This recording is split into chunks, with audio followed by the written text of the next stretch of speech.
am Genevieve with Westside Food Bank. We are delighted to be part of the Reimagine Music and Arts Festival. To all the artists and musicians, congratulations, and thank you for supporting Westside Food Bank. To find out more about our COVID-19 response, visit WSFB.org, where you can also make a donation. Every dollar provides food for 4 nutritious meals for so many more people who now need our help. Thanks so much for your support, and enjoy the festival. Good evening, everyone. Welcome to the Venice Mar Vista Arts Coalition Summer Arts Festival. My name is Quentin Ring. I am the Executive Director of Beyond Baroque Literary Arts Center. We are a literary space in Venice, and we're dedicated to supporting writers and nurturing new writing. We're doing that mainly these days through our online workshops program. You can check out more about those workshops at beyondbaroque.org. Taking a writing workshop is a great way to pass the time if you find yourself quarantining. And we are presenting tonight our first ever online poetry reading. We have 4 sensational poets joining us. They are Bridget Bianca, who is the author of Be Trouble, a wonderful first book of poetry. We have Jose Hernandez Diaz, the author of The Fire Eater, also a first book of poetry. It's a great collection of surrealist prose poetry. We have Joseph Rios, the author of Shadow Boxing, which is one of my favorite books of poetry from a couple of years ago. And we have Shola Wolpe, the author of The Conference of Birds. Shola has really established herself as one of the great talents in LA poetry today. So thank all 4 of you for being part of this reading. I'm a huge fan of your work. I'm really excited to hear you read in just a moment. And thank you to our audience for tuning in wherever you are. Thank you for supporting the arts in Venice and Mar Vista. This is a fundraiser for the Westside Food Bank. So if you're able to make a contribution, it really does help a great deal. It's a great help to the neediest families in our community. Just a couple words on the theme of the festival. The theme is Reimagine. That theme was selected as we were realizing that we were all being asked to reimagine our lives and our society. But not only being asked to reimagine society because of this crisis, but because the crisis itself laid bare the ways in which our society already need reimagining. I'm thinking, of course, in particular of the murders of George Floyd and Breonna Taylor and Ahmaud Arbery. These murders are only the latest in a long string of murders of Black men and women by police and by white vigilantes. And I think inherent in this theme of reimagining, which touches on a huge number of interlocking issues, but inherent in this theme is the commitment to reimagining racial justice in this country. And inherent in that is the idea that we all, as artists, as artist spaces, as arts communities, need to commit ourselves to the cause of anti-racism. We need to commit ourselves to saying Black Lives Matter. And beyond that, we need to commit ourselves to doing the work of anti-racism. So I hope you enjoy the show tonight. We have 4 very different voices, all speaking, I think, to this theme of reimagining. But let's take the arts. Let's reimagine the world, and even more importantly, let's put the work into changing it. So I hope you enjoy the poetry, and thanks so much for tuning in. Hello, my name is Bridget Bianca, and I'll be reading from my collection, Be Trouble. Tonight's poems will all be dedicated to Breonna Taylor, George Floyd, all of our fallen, all of our restless, all of our weary. We stand with you. Black Lives Matter. And who will be next? We keep planting these Black bodies over and over again, hoping they'll bring us fruit one day. But all I see are rows and rows of smoke. All I smell is tear gas. Someone is telling us to move on, to push our worries back into the earth. But what are we to do with these bones? We till this soil for the new season, forgetting last year's attempts, and there, these Black bodies gleaming white in the sun. These bones just won't stay down.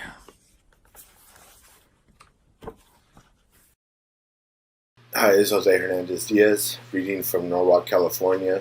for the Venice Mars Vista Arts Festival. Shout out to Beyond Baroque for the invite. Today I'm going to read some poems from my collection of prose poems called The Fire Eater, available through Texas Review Press and distributed by Temu Press. After I read from the chapbook, I'm going to read some new poems from the Southampton Review. I'm going to start off with the lead poem from the book that was published in Southeast Review in February of this year. The Fire Eater. The Fire Eater performed his tricks on Hollywood Boulevard by the entrance to the 101 freeway. It was autumn. Just as he was about to inhale the bright flame, however, he slipped on a leaf and fell into the street. A motorcycle swerved out of the way and barely missed him. The Fire Eater quickly got up and jumped back onto the curb. He counted his lucky stars. 1 star, 2 stars, 3 stars. There was no reason to go on. At least he felt that way at the moment. His family of circus performers had abandoned him. He would have to make it on his own. Perhaps he could go back to school. Who was he kidding?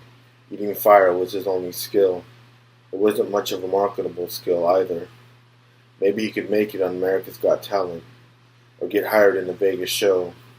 These were his hopes and dreams, but were they merely pipe dreams? For now, at least, he would have to be content with eating fire on Hollywood Boulevard by the 101 freeway. Maybe someone important would discover him there tomorrow. Maybe the flame would no longer scar his autumnal heart. The next prose poem is called The Fire, again with a theme of fire, and it was published in the Cincinnati Review. The Fire. A man woke up in a burning building. He ran to the front door. It was jammed. Then he threw a chair to the window. It shattered and glass fell everywhere. He was careful as he climbed out of the window. It was a 3-story building. A preacher was down at the bottom, waiting to catch him. He jumped into the preacher's arms. On impact, they both transformed into pigeons. They flew away from the fire, far away from the fire. So the first 3 prose poems open up with the theme of fire and flames, and this next one is called The Flame, and it was published in Hotel America in spring of this year. The Flame. A flame rode a skateboard to the corner liquor store. It bought a pack of Marlboro Lights. It packed the smoke and ignited a cigarette on its forehead. It inhaled the smoke. The flame rode a skateboard down Beach Boulevard. It did tricks on the board. It saw a lady flame leave Target and asked for her phone number. It was denied. The flame continued on the board all the way to Pacific Coast Highway. It began to rain. The flame pondered the redundancy of rain. Suddenly, it fell off the board and scattered into ash. The flame was no longer a flame. No longer a flame. A flame. Flame. This is Shule Walpe, and this is a brief history of us. Chapter 1. You smack her with a 99-cent yellow plastic swatter. Knock her dead to a far corner of the room, except that in a second or two her legs launch into labored twitches like an out-of-practice can-can dancer. Boggy eyes, blinkless in life, flutter as she lifts one vein-swollen wing, then another, her ovipositor glowing its small Hiroshima. She shivers her antenna, wiggles her posterior zombie dance that lifts its holy hullabaloo and takes off in a ferocious buzz so stentorian it echoes from the old pine table legs and rickety mismatched chairs. Chapter 2. The housefly's palate, while indiscriminate by nature, feces, vomit, or your plate of beans, is refined in its after-death. They go for delicacies such as the white of your eyes. Kamikaze gourmets, they target the inside of your toes. Bellies bulging, they machine gun zombie eggs into your open bag of chips, the cut melon on the chopping board, or fine lining of your baby's diaper. Chapter 3. Weapons of mass destruction gather dust. Tanks rust in the rain. TSA is disbanded while Arab, Jew, and Hindu, Pope and Mullah, mothers and generals pool resources and brains to build a Lilliputian army girded with sharp scimitars the size of trimmed fingernails. A legion of zombie fly slayers riding tiny air horses to battle while we install screens on windows and pine for a stroll in the woods, sun by the ocean, even a catnap in that hammock right over there, out in the garden, under that tree, forgetting everything we imagined separated us. Human from human. Hello, everyone out there in Beyond Baroque land. My name is Joseph Rios. I'm a poet from Fresno, California, and I live here in Los Angeles. And I'm really excited to be a part of this reading, and always excited to be a part of any reading at Beyond Baroque. And really also very excited to hear from Bridget and from Jose, who I haven't heard from in a very long time.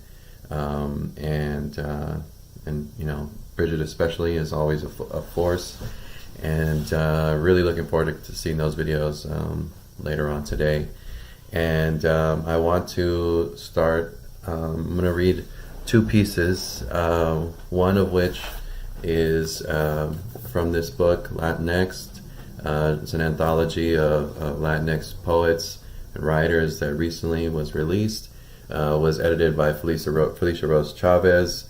The poet Jose Olivares, a good friend of mine, and Willie Perdomo is a longtime friend and mentor as well, and was, you know, am totally proud to have a piece in here, a couple of pieces in here, and to be in with so many of my friends and heroes. Honestly, if there's one book I would recommend to anyone teaching young people, it would be this anthology. Like if students are looking for living poets, living Latinx poets, this is a one-stop shop. So the poem I'm going to read, the first poem I'm going to read is here in the book. It's called Fellowship Application, and came from an actual prompt for a fellowship that I didn't win, and hopefully this didn't have something to do with that. But the prompt was, please provide an introduction to your work, 250 words. My response. My poetry comes from a big water truck, bouncing and exhaling smoke over dry molds of wheel marks made by other trucks that passed the same way sometime last season at the same packing house in a different no-stoplight Central California town with another name that will be mispronounced in perpetuity, which is to say forever, as ever, and this error will be defended until it is deemed correct and most true. Amen. Amen. Amen. This is the poetry of a man in the passenger seat of said truck. He's trying to light a cigarette amidst all the vibrations, and the damn truck keeps moving. Chewy's talking again. I gotta get his words on the page, but this match keeps blowing out. These poems, though, they want to be about something beautiful, like birds and shit. Chewy keeps talking about birds. One hand on the wheel, he leans forward to look up from under his cap, when his other hand enters my space and fingers out like he's flying, or the birds are flying, or we're flying, or the truck is flying. We're all birds now, and I still can't get this shit lit. The water treatment plant is an entire ecosystem of migratory birds, he says. This poetry is for the birds. It wasn't until my third week at work that I realized me and Chewy are probably cousins. Some border-crossing mess, a case of mistaken identity, papers and names on paper. It only counts if it's on paper. Unfamiliar words that don't match faces. I could quote Borges again, but I'll chill. FYI, I just went over the word cap. Somebody baptized their first cousin and, like me, didn't realize it. Grandma's porchside pre-9/11 mention is the only living artifact. Art is fact. Art are facts. The packing house is full of abuelas, full of art are facts. All forthcoming poetry will attempt to revive dead abuelas, and their art is facts. One of those decolonized sisters told me this hummingbird was my abuela. Okay, I'm with that. Henceforth, all abuelas are hummingbirds. Poetry should be full of abuelas, full of birds who would take you to the doctor and tell your teacher that you got diarrhea, so don't trip if he's got to go to the bathroom more than once. Full of birds who know that why you're passed out on the living room floor but still make you eggs and papas in the afternoon. Birds, who scrapbook all your articles in local paper about Division II softball and community college wrestling.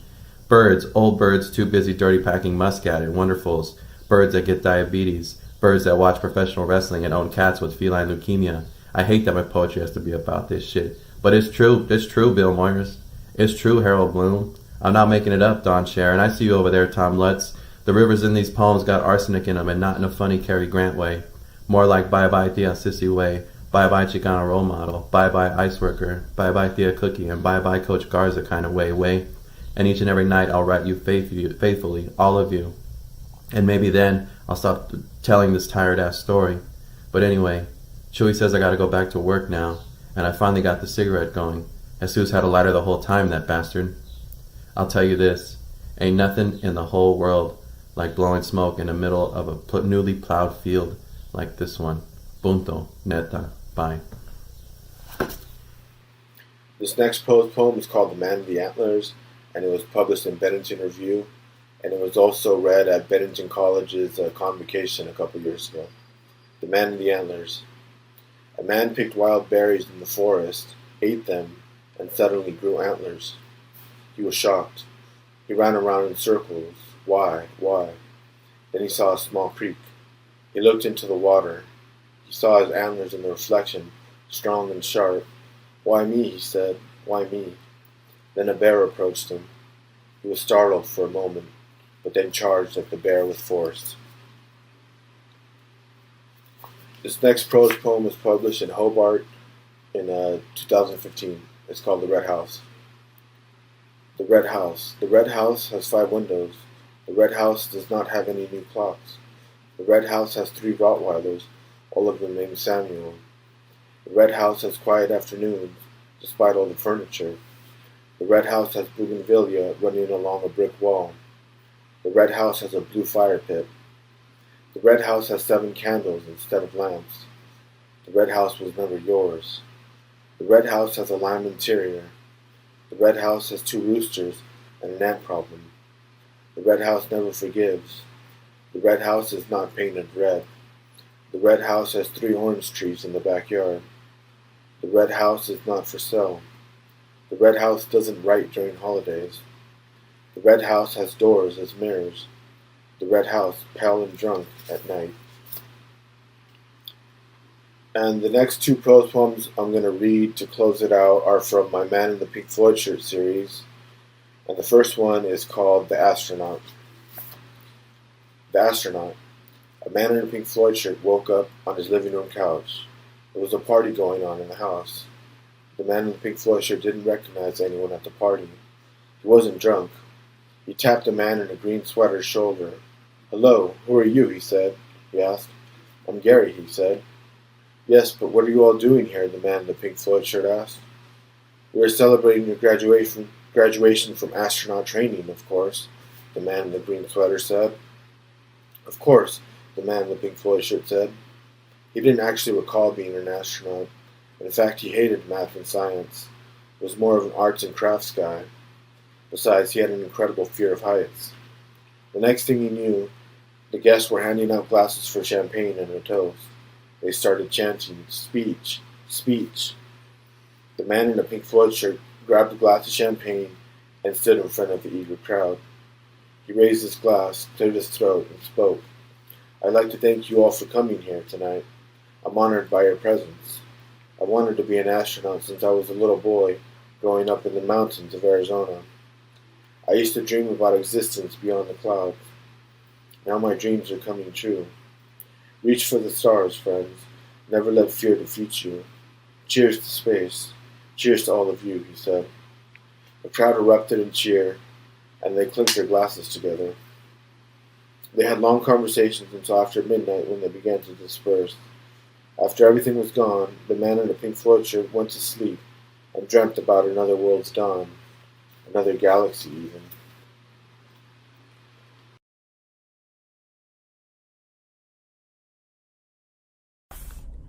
An exasperated black woman said, "Fuck it, I'll do it." It is fall, I have recently buried a loved one. It is the morning after the election. You are disheveled and teary. You assume the pain in my eyes is yours. You hug me, a stranger. You say, it's so good to talk to someone who understands. And I don't remember speaking, and I don't remember your face, stranger. Later, I only realize I'm crying by the look on my students' faces. This is not a poem. It is still fall. Someone drove past my window and shouted, fucking niggers, and only I seem to hear. It is a few days after the election. You come to me for confession. You are mad at yourself for being so naive. I tell you the word nigger is a threat to my safety. You are late and have to go, and I am alone again. This is my life. It is spring. I have buried another loved one. I feel faint after yawning. It is months after the election. You are growing angrier every day. You ask me if I feel the same. I've been invisible, but now I was useful, so I say, I am a Black woman, and I am invisible again.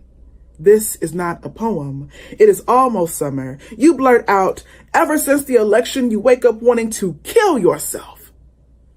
And you laugh. This is my life. It is fall. 194 Black people have been shot and killed by the police. 73 more than the last time I read this. What will that number be by winter? This is not a poem. I had a student, Terry, whose father was shot in the head while lying face down with his hands cuffed behind his back.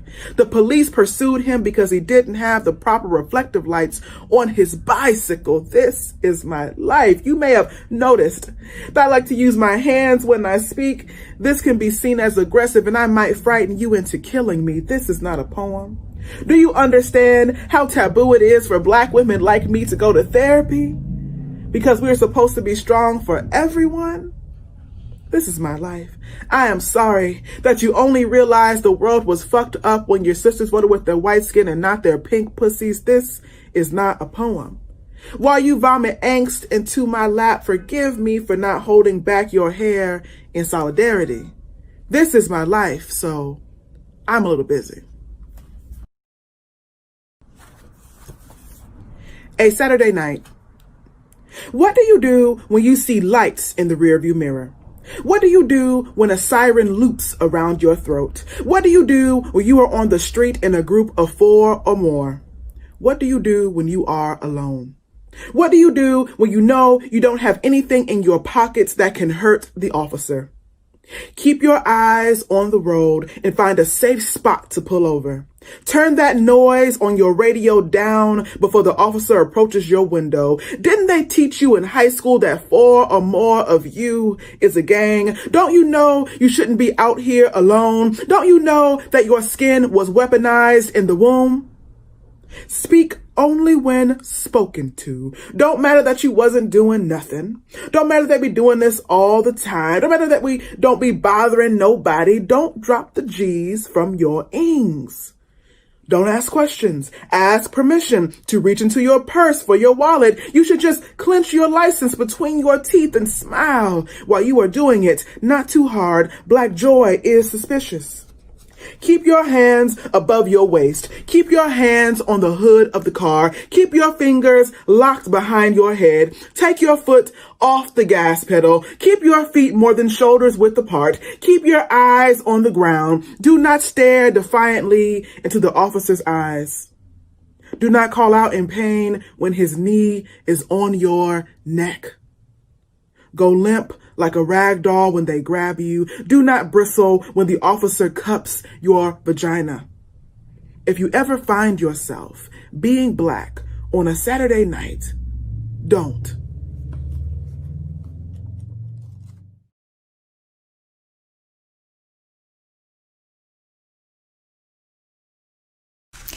I'd like to introduce to you a very important poet, a poet who Rumi considered his master. His name is Attar. He is a 12th century Sufi mystic poet from Iran. And what I'm going to read for you is from The Conference of the Birds, published by W.W. Norton, which I translated. It's very important to get the right translation. The book is the very entertaining story of the birds of the world who gather to seek their beloved. And of course, they go on this journey, and the journey takes them through 7 valleys. I'm going to read for you a little section from the Valley of Detachment. But something about Attar and this book, I promise you, you need to keep this book by the side of your bed, because I promise if you open it at random anytime, it's going to speak to your soul and tell you something you really need to know. And something that I love about Attar is that he does not sugarcoat, but it's beautiful. It's beautiful advice. This is a section from the Valley of Detachment called Counsel of the Learned Way. And they asked this very wise man, seer of the way, tell us something. And he said, whether you spend a lifetime upon a throne or down below on a carpet of dust, you'll find that whatever was, is, and will be, down to the tiniest atom, good and bad, all are but a single drop in one ocean. Then what difference does it make? What came from what, or from whom? The Valley of Detachment isn't easy nor smooth. If you fancy it's a breeze, that's because you are ignorant. If your heart's blood floods the road and forms a sea, still you will not have advanced more than a single step.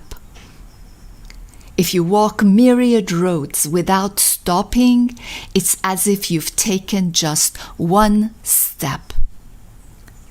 No wayfarer can see the road's end. No one has found the cure for what must be endured. If you halt, you turn to a rock, despondent, immobile as a corpse. If you hurry and run, you never hear the call, enter.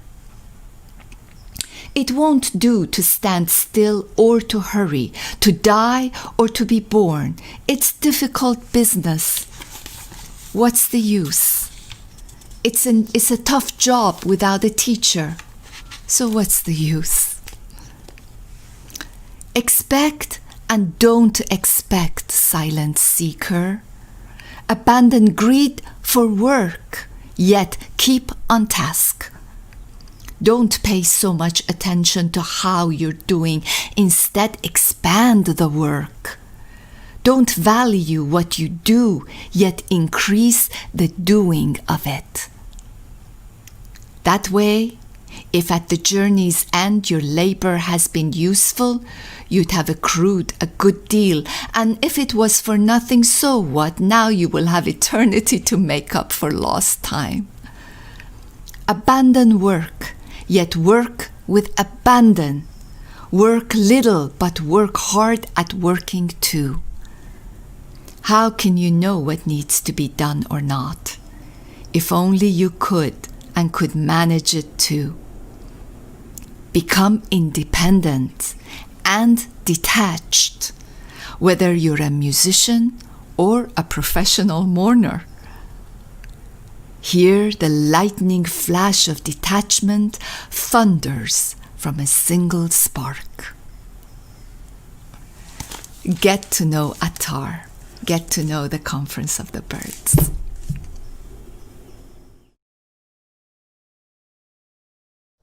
The next one, and this will be my last poem. It was a commission, recently commissioned by LA Metro. They asked me to write a piece basically as like an ode to the metro workers, drivers, operators, train operators, bus operators, and this is what I came up with. I called it an ode to the essential for metro workers and their riders during the quarantine of 2020. An ode to the señoras in cloth Virgen de Guadalupe masks, waiting at a bus stop together on Western and Slauson. They are a reminder that we've been able to smile with our eyes the whole time. An ode to their grinning eyes. An ode to the OG hustling on the 210, selling latex gloves, N95s, and photos of Kobe and Nipsey. An ode to the marathon we're still running. An ode to those who got off the bus too soon. An ode to the Guatemalan line cook at the Wilshire, Vermont, leaning up against a tree with his work shirt over his shoulder. An ode to trees that tall, swaying every which way, with roots so deep they come out in el otro lado, which is to say, the other side. An ode to el otro lado and everything withheld in my translation. An ode to the old Chinese women on the Gold Line who wore masks and face shields before it was cool and mandatory. I'm certain they will outlive us all. An ode to elder wisdom. An ode to the transfer bus kneeling each time they get on and off. An ode to this simple and deserved reverence, like giving up a seat, washing your hands, or putting on the damn mask. An ode to my mail carrier, Joseph, who plays music from his knapsack. His wife and daughter live out of town. One day a week he plays with his toddler through closed windows and sleeps in a tent in their backyard. An ode to the stars over him, not visible before the quarantine. An ode to Vida's hand slapping the glass against his. An ode to the flutter of joy in receiving a letter or seeing a healthy daughter organize her toys in the living room.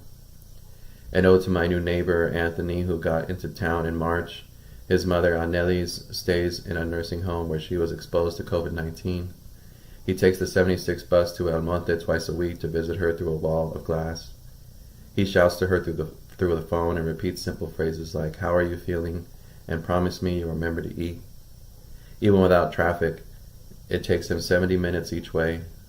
Before the diagnosis, they hadn't talked in years. Let's write an ode to mothers and their sons, an ode to forgiveness and healing forever.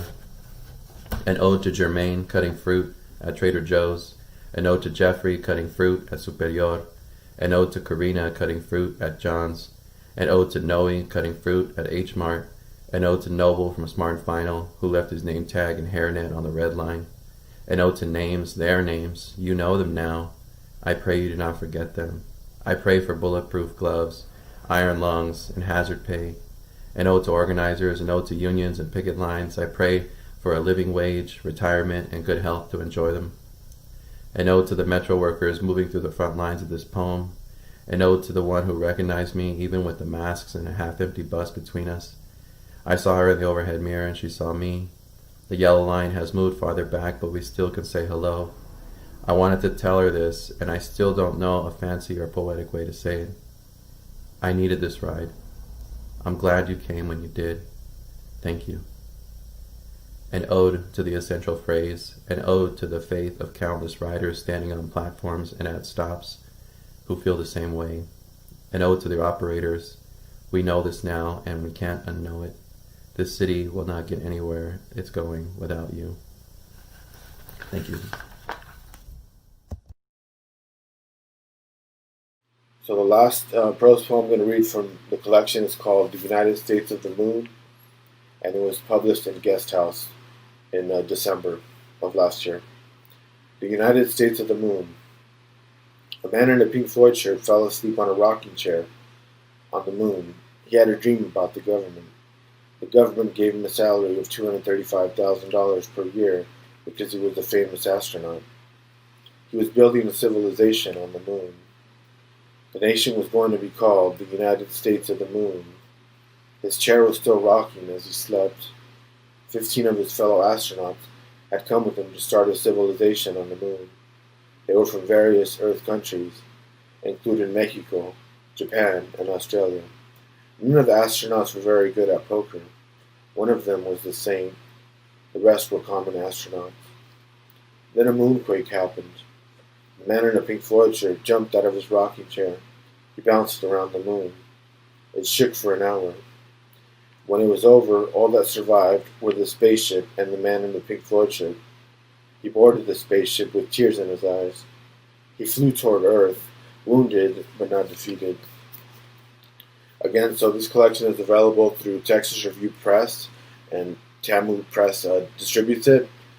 And also I have signed copies available through my DMs, or email me at josehgz1984@gmail.com. And I'm going to end by reading some new prose poems from the Southampton Review that was published this spring.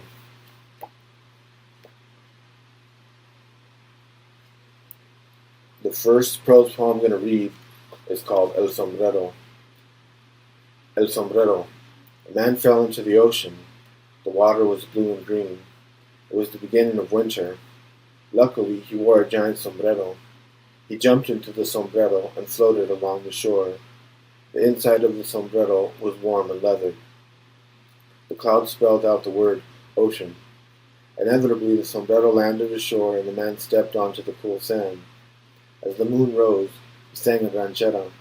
He was very happy. He walked home beneath the moonlight, but left the sombrero behind. It was ruined from the water, but it had saved his life. And the last poem I'm going to read is called Enough, and it was published in the Southampton Review. Again, thank you to Beyond Baroque for the invite. Enough. You will never be enough. Not Chicano enough. Not Pocho enough. Not Mexican enough. Not Latinx enough. Not American enough. Not Californian enough. Not Southern Californian enough. Not LA County enough. Not Orange County enough. Not enough of a whole entity. Not enough of a clear sky. Not enough of a bottle of tequila. Not enough of a slice of apple pie. But you are everything and nothing, all at once. You are a modern mariachi on a tangled road. Be vigilant. Exist. Again, shout out to Beyond Baroque. Thank you.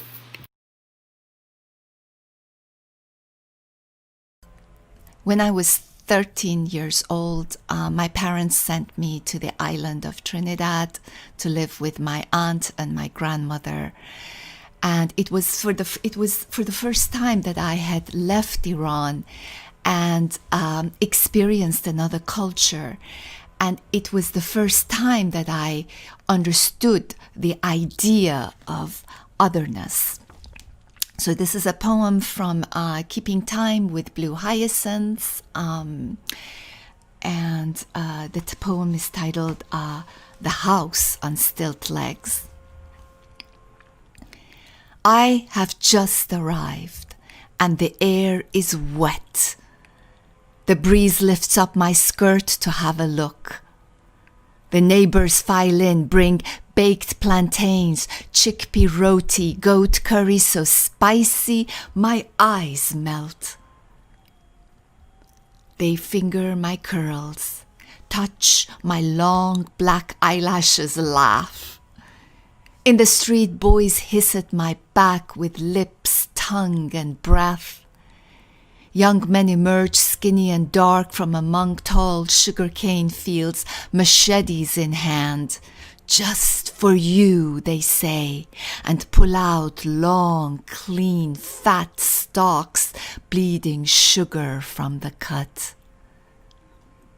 The four-leafed clover holes that line the edges below my bedroom ceiling are portholes to the stars. Fireflies come in with the breeze, turn my mosquito net into a green flashing southern sky.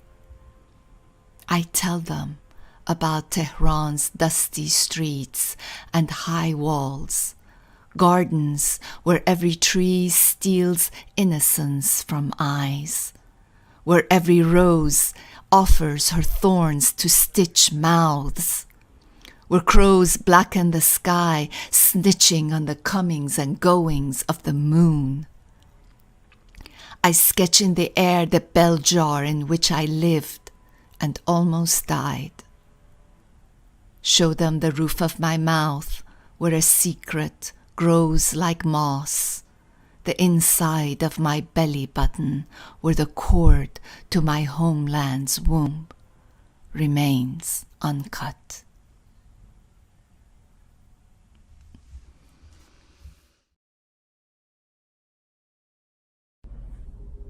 The talk.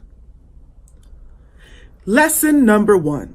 No toy guns. No running in public, no hands in pockets, no outside voices. Act like you got the sense God gave you. Act like you've been somewhere. Act like you got somewhere to be. Act like you got a mama who raised you within an inch of your life. Don't you cut up in front of these white people. Do you want them to take you away from me? Tie all bags at the top before entering. Don't touch anything you don't plan to buy. Didn't I tell you to take your hands out of your pockets? Don't swing your arms when you walk. Take your hands off your imagination. You acting like you grown?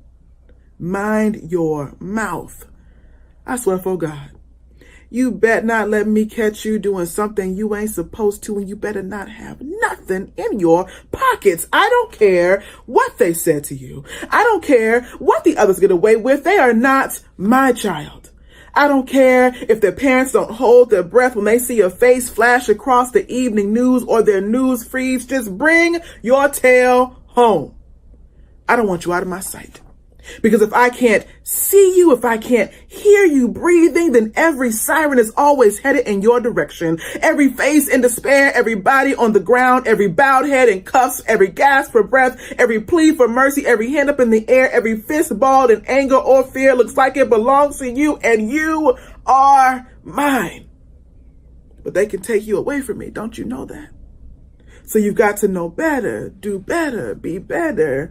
And I know even that won't really save you, but what else can I do? So lesson number 1, no toy guns, no running in public, no hands in pockets, no outside voices. Act like you got the sense God gave you. Act like you've been somewhere. Act like you got somewhere to be. Act like you got a mama who raised you with every inch of her life, and get your behind back in this house. And don't make me tell you again.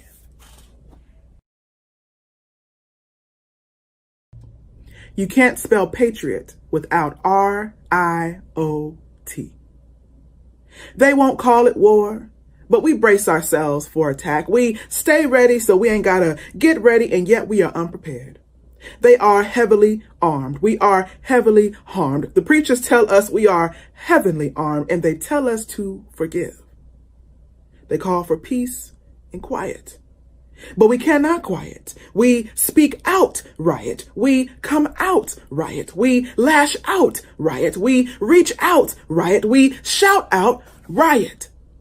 And Martin said, a riot is the language of the unheard. Then James said, it is not the black child's language that is despised, it is his existence. And before he was a Mary, Leroy said, let the world be a black poem. And Nikki said, maybe I shouldn't write at all, but clean my gun. And Malcolm said, revolution overturns and destroys everything that gets in its way.